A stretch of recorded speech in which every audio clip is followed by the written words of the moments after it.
Welcome back, people. You're listening to the Introverted Nerd Watches.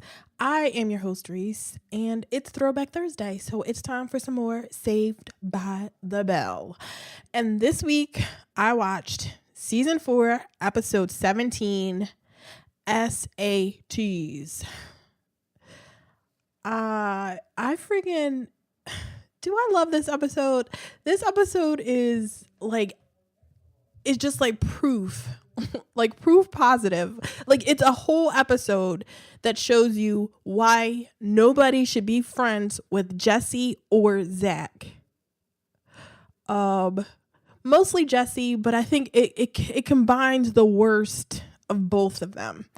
Now this is not the first episode to do that, but you know, I mean, just in case, like every once in a while they remind you that Zach ain't shit, but Jessie is also a problem. Like she ain't shit either, which is, you know, I used to question why Jessie and Zach were best friends, but now I'm like, of course, they're both the worst. That's why they're friends. That is why they will always have one friend. They will always have one friend in each other. So this is why, you know, I always question, like, how does Zach still have friends? How is he not like a pariah? And it's because Jesse exists. Jesse is his soulmate. You know, people think that it's Kelly. Nope. No. It is Jesse. Jesse is Zach's soulmate. They're practically the same person.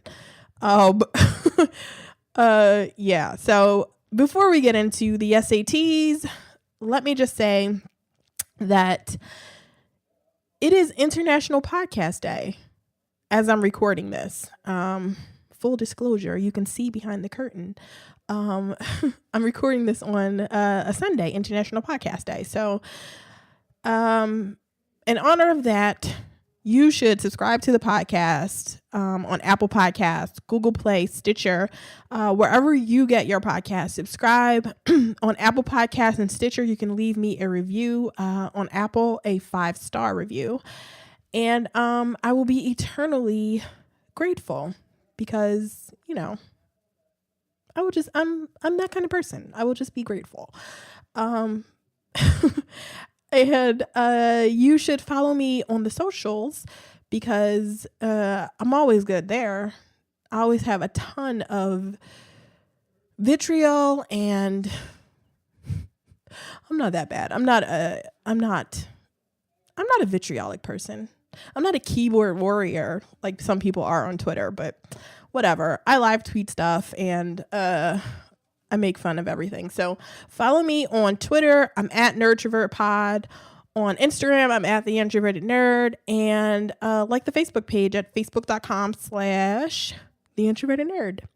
And all of this stuff will be in the notes for the show. So just click on that and you should find links and stuff in there to everything. So let's get into the S.A.Ts, y'all, because it's the worst. Like, Zach is like, he gets rewarded for doing nothing, basically. It's not enough that Zach is like the most popular kid in school. He's, you know, good looking if you like that super blonde, beachy guy kind of thing. He's not my type, but if he's yours, he's good looking. He's rich. He has a cell phone when nobody else does. And now they think he's a genius. So it's S.A.T time. And they make it clear that these people are not like seniors in high school. They're juniors. So, I mean, is this like the regular S.A.Ts or is this just like a practice S.A.T, like PSATs?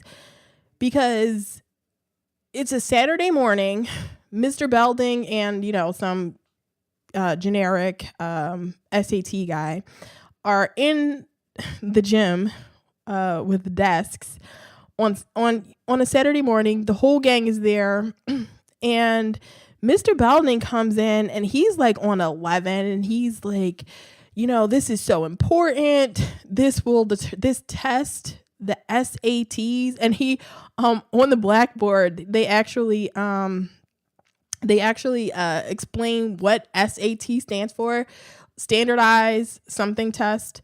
It's not academic. I forget what. I wasn't paying attention. They write down what SATs I can't speak. What SAT actually stands for, and Mr. Belding is being the worst because on the one hand, he's saying, this is a very important test. This will determine your future. And then he goes, but no pressure, just take this test that is going to determine, you have to get a good score because it'll determine everything that'll happen in your future. Like if you're a doctor or a janitor, and not that there's anything wrong with being a janitor, but I'm just saying that's the way he's talking about it. And it's like, dude, how do you finish that speech, that, fire and brimstone speech about how this is going to determine your future, and then say, no pressure. And Zach is the only one that takes it like to heart. Like Zach doesn't care about this test at all. He walks in late. He's not about it. And I'm like, well, like you can't really judge anything by Zach. But I was thinking, like, if Zach is not taking this seriously, this is obviously not very important. Like he doesn't think that this determines his future. Like when Zach has a test to take, when he thinks there's something like important in it for him at the end, and like the end game, he can scheme, but he can also take those things kind of seriously. Like he'll cheat, but that's how he's taking it seriously, because he cheats. And he's not cheating here. He doesn't want to go. He's talking about going to the beach. And then he sees some like kind of pretty blonde girl. She looks kind of like the chick that plays Marsha Brady in like the Brady Bunch movies. Not OG Marsha Brady, but new Marsha Brady that's married to Ben Stiller, or was married to Ben Stiller. I think those two got divorced. Ooh, R.I.P.D. to that relationship. So he sees her and he only sees the back of her head, and Zach's like, his dick's hard. And it's like, really? All you have to do is see blonde hair and you're like you're about it. You want to stay for this test. So, he stays, he takes the test. We see a little, like, they go through what everybody's thinking. Lisa is also super dressed up for the test. She has on like, what is it called? She like a sleeveless, sort of like bustier type thing. So she got like super nicely dressed for this like Saturday morning test. Screech is being annoying Screech, and he's like sharpening his pencil when everybody's supposed to be quiet.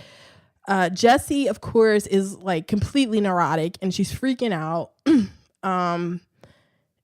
In her head, she doesn't, and that's what we're hearing. We're hearing like what's going on in their heads.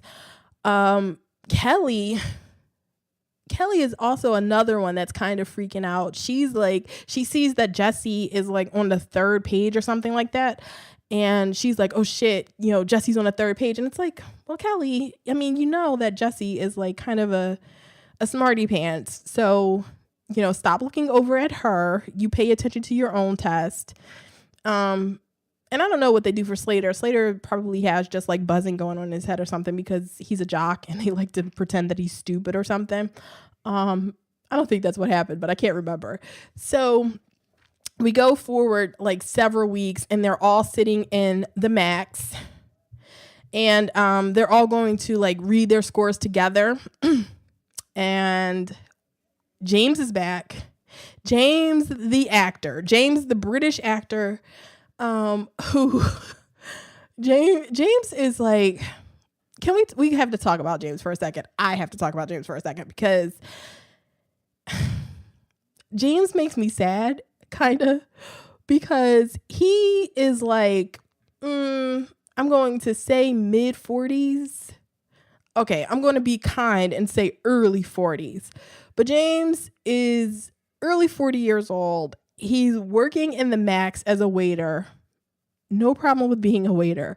But it's like, dude, should you, and when he's talking, the kids are all excited to see him, which I'm happy about. I'm happy to see not Max, James too, but it's like he's telling them the story about why he's back. He was working in like some community theater play. And it's like, really, if you're still doing community theater, maybe it's about time to give up the dream of acting. I'm just saying, I know somebody is going to tell me that some actor didn't get discovered until they were like in their 40s, which is all well and good. That's like cool. But James is not that guy. We've seen James act. He ain't it. He's not about to be discovered. So maybe it's time for James to move on. I want to know if James has like a family. He probably doesn't though, right? That's why he can work at the Max, because this is not even a good waiter job. Like if he had a better waiter job, I would feel kind of better about him. You live in California, my guy. There's a ton of good restaurants around. Why are you here with these kids that probably don't even tip? Like I've never seen anybody on this show leave a tip at the Max. So, Kelly, when Kelly was working at the Max, or when they show Kelly working at the Max, they talk about tips sometimes, but you never see any of these kids, like any of our main group. We never see them leaving a tip. So I'm just saying, I'm worried about James' well-being. I'm a kind person. I worry about these things. So any old way. So they're going through, everybody except Zach is nervous about opening their S.A.T scores. And the first person to open is Screech. Screech gets somewhere in like the mid 1200s. He's happy with it. Kelly gets an 1100. She's cool with that. Lisa gets an 1140, and I was like, oh, thank God. Lisa is not like the lowest. Because I couldn't remember from like when I was a kid, like what Lisa's score was. So I was like, oh, thank you. You didn't make the black girl the dummy. Slater gets a 1060, and he's kind of salty about that, but he moves on kind of fast because he's like, yeah, I got these dimples. I look good. I don't even care about, I'm going to get a scholarship. I don't have to worry about being smart. So he's fine. And so here we go to Jessie makes it clear she wants to go last. She's too nervous. And so Zach is like, you know what, Screech, I don't care about this enough to even like pick up this envelope to open it. So here, you open it. And Screech opens his envelope and reads it. And the first number he says is like, oh, 760, 765. And everybody's like, ooh. But then he reads the other score and it's like a 7 some whatever, whatever it is, to add up to 1502. Zach got a 1502 on the SATs. We got to talk about this score, you guys, because is that even possible? Okay, full disclosure, I did not take the SATs. When I got out of high school, I was just like, I threw up the middle fingers. I was just like, fuck this shit. And I was like, I did whatever for the next few years. I didn't go to college until I was in my 20s. So, that was my thing. I didn't have to take the SATs. I took, an entrance exam to get into the college and whatever. That's my story. So I don't know, but I do remember, I know the SAT scoring is different now. It goes up to like 2,200 or something like that now. But back then, during that time, is 1502 even possible? Because I thought that the score was counted in tens. So I'm like, is this the score he can get is like either a 1500 or a 1510. It can't be like one of the numbers in between. It has to be like an integral of 10, right? I mean, I might be wrong, and this is Saved by the Bell, so I'm not doing like mountains of research for this shit. I'll let other people do that. If you want to do that and like tell me on Twitter, at NerdTraverPod. So, but I'm like, is that even possible? And why 1502? Why not just regular old 1500 or, 1510, 1550, 15 whatever? Why 1502? Why stop there? Like, what do you need those 2 extra points for? I don't get it. But Jesse's score is just as wacky. So when everybody's impressed, Screech is like, we all thought Zach was a dumbass, but, it proves that you don't have to work that hard, to get a good score in the SATs. You can just be, you can be Zach. You can do nothing. You can be lazy for, most of the school year and just come out, take this test, and boom, get a 1500 or 1502. It's so stupid too, because they spend the rest of the episode saying Zach got a 1500 on the SAT. So it's like, you could have just said 1500. Those 2 points didn't matter. I'm sorry, but I'm upset.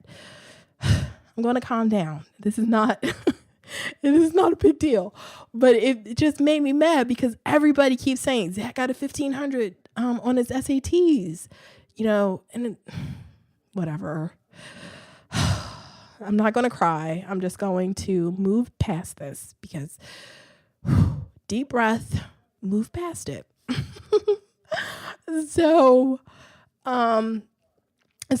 everybody's impressed by Zach, and then it's like, oh, Jesse. Everybody's like starts pumping Jesse up because they're like, Jesse, if Zach got a 1500, you must have scored off the charts because we know how dumb his ass is. So Jesse's like really excited. She's letting them pump her up, and she opens hers, and Jesse got a 1205. What? 1205. It's lower than Screech, which I'm kind of like, that seems like about right to me, because Screech built a robot. Screech is always set up as like the genius, the smartest person in the group. Jessie is more, she's set up as the good student, the joiner, the person that's, president of the student council. She's in every club. She's that kind of student. Not that she's not, smart, but she's never been set up as the genius. She's been set up as the person that works really hard and gets good grades. Screech has been set up as the genius. So it does make sense to me that Screech would get the higher score, but I digress. And then, so Jessie is like freaking out. She's like, what the hell? What the hell is going on here? She runs out. Everybody is like trying to comfort her, I guess. But she, she's not trying to hear that shit. She got a 1205. It's embarrassing.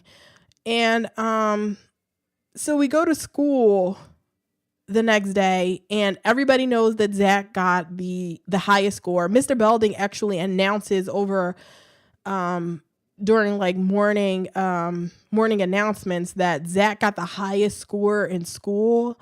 And isn't that like personal information? Like, you're not allowed to give out students grades and shit like that. Whatever. Mr. Belding has never been known as a great teacher or a great administrator. So the fact that he's like doing something that he's not supposed to be doing is about right. So yeah, Mr. Belding, consistent. Blonde chick that was sitting in front of Zach, her name is Heather. She's really impressed that Zach got such a high score, and she wants to study with him. And I don't know, I should have known that something was up because Zach usually goes after the brunettes, the Kelly and her clones, as I like to call them. So the fact that it's a blonde girl should be, the signal up front that she's not really that important, but she got a name, so good for that actor. Her name's Heather, and she wants to study with Zach, so she's going over to his house and after school, whatever. And so we see Jesse, and Jesse's being a dick. Like, Jesse is being a real, top flight asshole. So Lisa and Kelly are trying to make her feel better, telling her that a 1205 isn't that bad. I believe this is when Kelly says that, they have a whole year. Take this S.A.T score was not that important. They have a whole nother year. They're only juniors. And I forget what they say, but they mentioned their scores, and she was, Kelly or Lisa says, you got higher scores than us, and we're fine with the scores we got, and you got even higher than us. That's like a good thing. And this is when Jessie goes Zach, and she's like, oh yeah, of course I got, higher scores than you. And she's basically starts calling them stupid and is just insulting the shit out of them. She's like, yeah, I got a 1205. You guys are cheerleaders and you got, whatever scores you got. And it's like, what? Here go your two best friends, your only two friends, or your only two girlfriends. And they're standing here making you feel better when you got higher scores on the SATs than they did. But they're here trying to pick your ass up. And the only thing you can do, Jessie, is insult them and call them, smart for cheerleaders. And Jessie's the worst. She's such a fucking asshole. She's the worst. She sucks. So after, while all this is going on, they tell Jessie, walk away, chick, before we get into that ass, because we're not going to stand here and be insulted by you. And so after they leave, Zach gets called to Belding's office, and he tells Zach, yo, I didn't know you were this smart. You've been here all this time, and I thought that you were just a bad student, but it turns out you just weren't being challenged. So he gives Zach an entirely new schedule. What? Okay, when are the SATs taken in the school year? They have to be taken. Since this is not the real SATs, since they're not applying to college after this, it's hard to know. But you think that if you're applying to college, the SATs would be taken sometime in October or November or something like that. So I'm guessing that's the time of year this is. This doesn't matter, but this is what I do. So if you're mad at me about this, get over it and just follow along with my logic. So I'm guessing we're in October or November of the school year. So Zach has been in school. If they go back to school in September, he's been in school for a month and a half, probably 2 months. And he's been doing this regular schedule. So he has to go, he's 2 months behind into this new schedule that Mr. Belding is giving him, and he's giving him college level math courses and Russian. What? How is taking Russian a smart person's class? I get it. Russian seems like a hard language to learn, but is Russian, even back then, was Russian the language that you wanted to learn. Like, I feel like even in the early 90s, the late 80s, early 90s, you would still want to take Spanish or Chinese, or, just something like that. Like, Russian just seems really random. But whatever, Mr. Belding supposedly knows best. And so he puts Zach in all of these classes, and Zach is like freaking out because he's like, I'm in the classes with all the nerds. He tells them I'm going to have 6 hours of homework a night. And Mr. Belding is like all about it. And I can't believe that Mr. Belding is really on Zach's dick about this. Like, he acts like he did something. Like, he's never been Zach's teacher. Like, I mean, we've seen Mr. Belding teach like a couple of classes. Like, he was teaching a photography class and shit like that. Like, that's not important. That's like an elective type shit.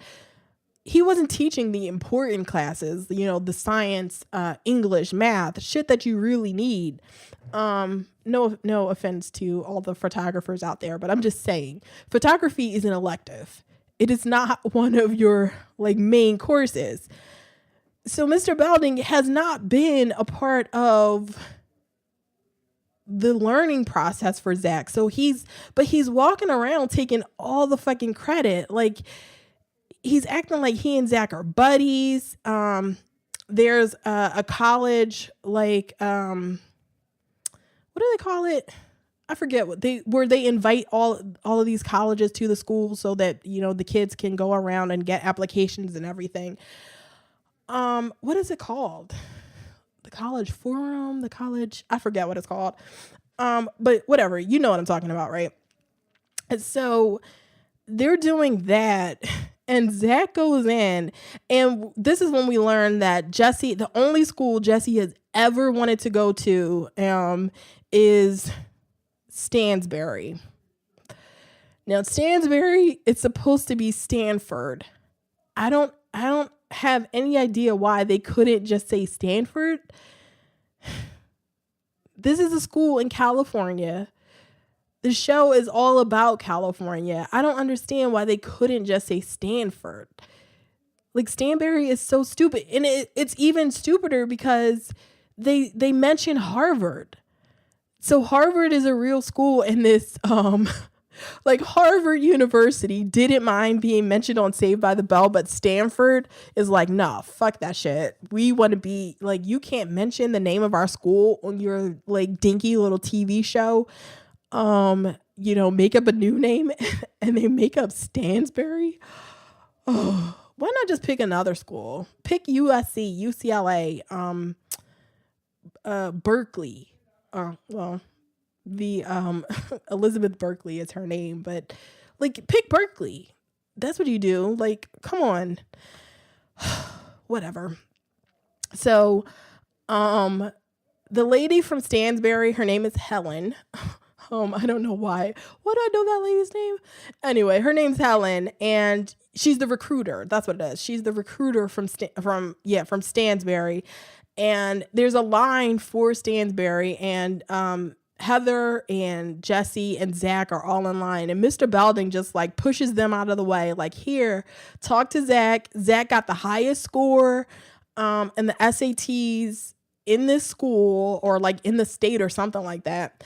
And, he pushes him to the front of the line, and he's like, telling this lady all the good things about Zach. And it's like, what good things? Like, Zach's not a particularly good student, so the only thing he can talk about is his SAT score.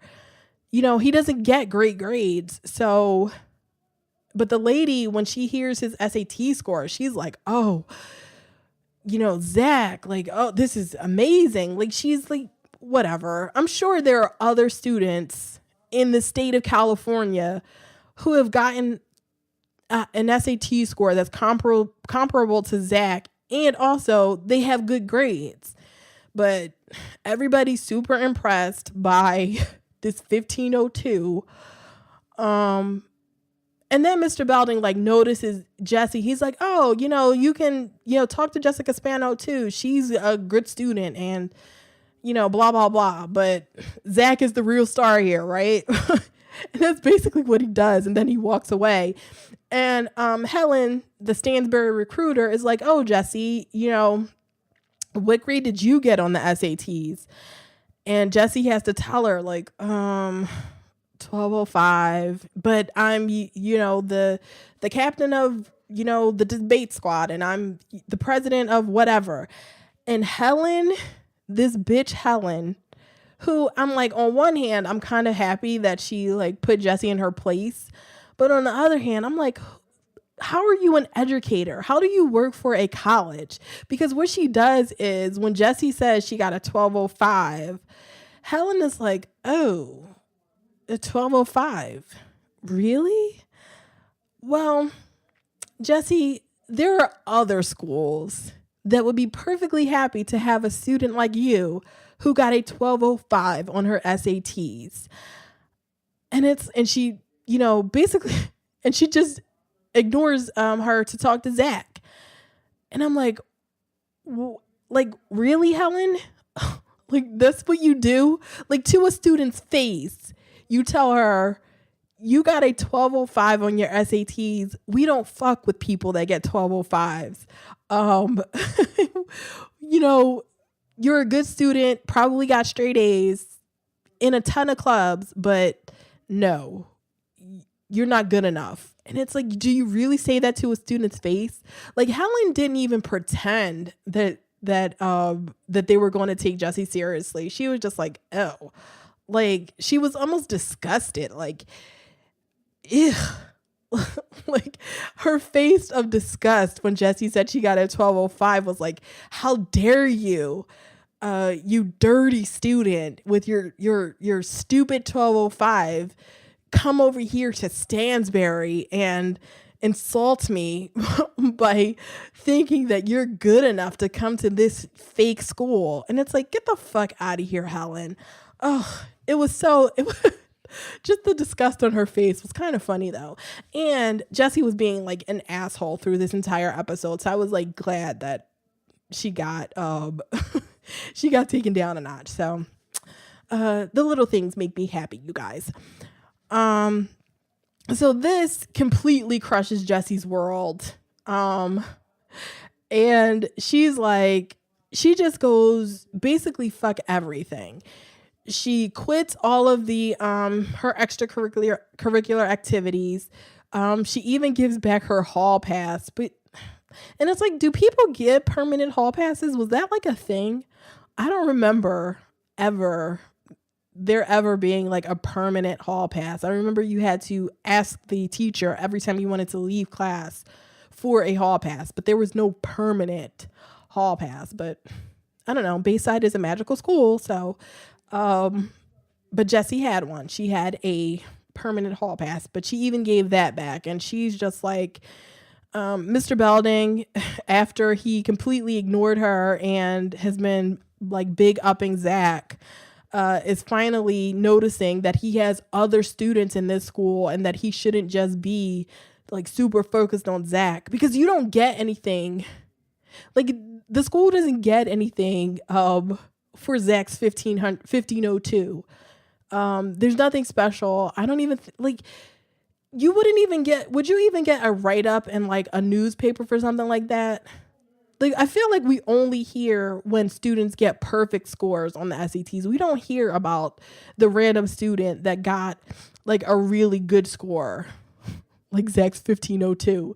You don't hear about those randos. You hear about the kids that are like genius level and get perfect scores.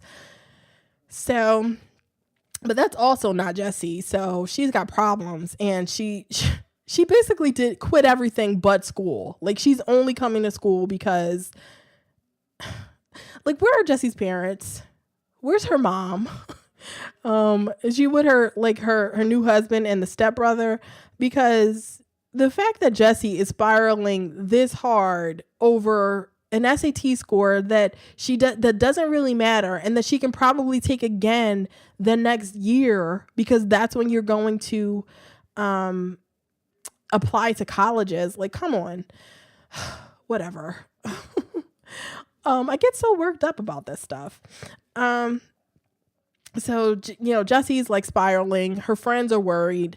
everybody except Zach, because Zach is a piece of shit and he doesn't care about anybody but himself. And Heather, so he calls Heather. Heather's coming over to his house, and he like dims the lights and he's putting on cologne. And so Heather comes into his room and she's like, so should the lights really be this low? Like, what are we doing here? And you can tell, like, right off the bat that Heather actually wanted to study. Like, she was not flirting with Zach. She actually thought that Zach could help her. I don't know why. Like, this is one test. The SATs is one test. And all of a sudden, people want to study with Zach. They think he's a genius, but okay. So she's like, so let's get to studying. I want to actually study here, Zach. And he tells her no. And he's being like a creep, like really creepy. So the lights are already low, like dimmed. And then he tells her, in order to, really have your mind working, you have to like relax so your brain can absorb, the education. And he tells her that he needs to massage her back. And I'm like, ew, like, no, ew, Zach, you're nasty. Stop it. Like, clearly this girl did not come over here to be on a date. She's not here to flirt with you. She actually wants to study. But then he gets cock blocked real hard because Kelly is the first person that knocks on the door, and she tells him, even though Jesse has a boyfriend, and Slater that, she could be going to, she chooses to go to Zach, and she tells Zach, how bad Jesse is doing and they need her help and they need his help. But he's like, fuck all that shit. I got a girl here. I'm not trying to hear that. Tell Jesse to, feel better. And he slams the door in her face, because he's a terrible friend. And then, he gets another knock on the door while he's still being a creeper and trying to massage Heather. Heather's boyfriend comes. Heather's, 45-year-old boyfriend, Todd, shows up to study with them because smart Heather, who I didn't care about, like, in the beginning of this episode, but who I love now, has a boyfriend, invited him over to also study with Zach. So I'm like, yes, Heather, come. Like, Heather is my girl. I love Heather because, it was so funny. It was so great for Zach, for once, to not get what he wanted. But I guess he was just like, ooh, fuck that. Heather, you're not trying to fuck, so you got to get out. And the next scene is him going to the Max to talk to everybody about Jesse. And instead of any of them going to actually talk to Jesse, they recruit James to come up with a plan to trick Helen from Stansbury into recruiting Jesse. And it's like, oh my God, you guys, you're all old enough to use your words. Just fucking talk to her. And better yet, go talk to her mom and tell her mom that she needs help. But no, because Jesse, like, if you thought Jesse was bad before, Helen from Stansbury comes to the Max, and Jesse thinks that she's there to talk to her, but she's actually there to talk to Slater. And so they go and talk. And this is when we find out Helen's name, because Helen told Slater to call her Helen. So they offer Slater an athletic scholarship, and she's basically like, you're a fucking idiot. How could they recruit you? And I'm like, fuck you, Jesse. Like, this is your boyfriend. Like, you go out with him. You have sex with him. Like, what the fuck are you talking? Like, how are you calling your boyfriend stupid? But Slater is Slater, and he doesn't care. And he's like more worried. Like, this is the one time I'm like kind of on Slater's side, because he's more worried about her than he is about his his own education. Like, he should be happy. He just got offered a full scholarship to Stansbury. Like, come on. But Jessie is so fucking self-centered. She doesn't even care. She's like, fuck that. My boyfriend's an idiot. But he gets into the school and she's just, she's full freak out mode. So they go back to the recruiting, because how long is this college recruiting thing going on at Bayside? But I don't know. This is like day 2, 3, something like that. So they go back and they set up a table for James so he can pretend that he's a recruiter from Harvard. And they do a whole thing where they don't want Jessie to find out. They just want James to talk up Jessie to Helen from Stansbury, so that she's so interested in Jessie that she tries to recruit her. And because they're the dumbest adults in the world, James, who is being so fucking over the top, and this was actually kind of hilarious because this is the first time in the episode where we see Mark Paul Gosselaar kind of break character, because James is like being over the top James with his British accent, and he's like he's speaking so much that he's like losing his breath, and he's yelling at Helen, and Helen is like, Helen, when she first sees him, she's like really surprised that Harvard is there, and he's like, yes, Harvard is here. We're trying to recruit Jessica Spano. And she's like, oh, like Helen is like really impressed. You know, she's trying to get in good with the people from Harvard for some reason, because it's like, you work at Stansbury. That's supposedly a good school, but I guess Harvard is Harvard and everybody wants to be at Harvard. But she tells James, like, we like to consider Stansbury the Harvard of the West. And James cuts that shit off so fast. It is kind of hilarious. Like, I laughed out loud when he's like, nah, bitch. Harvard, there's only one Harvard. Like, your school is not even on our level. Like, how dare you insult us by calling your school the Harvard of the West? Like, I spit on that. And Helen is like, Helen is put in her place. But James is like, nobody can stop him. He's keeps going on and on. Zach is trying to get him to wrap it up. And this is when he breaks up, where Mark Paul breaks a little bit and he starts actually laughing. But the plan works in that it convinces Helen to recruit Jessie. But because James was so like over the top, he stayed there too long, and he actually runs into Jessie.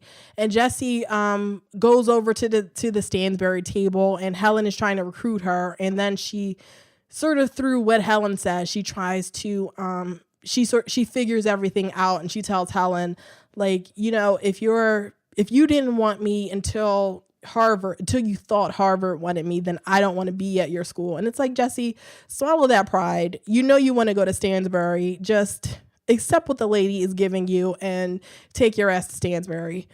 But she doesn't do it. She just walks out. And if that wasn't like crazy enough, Slater also tells Helen from Stansbury that he is going to give back his full scholarship. You know, he doesn't want to go to Stansbury either. And I'm like, what? Have we spoken to Major Slater about this? Because I feel like Major Slater would be like, nah, son, we are not giving back full scholarships just because you have a girlfriend right now. You're not even going to remember this chick after high school. You're not going to remember this chick next year.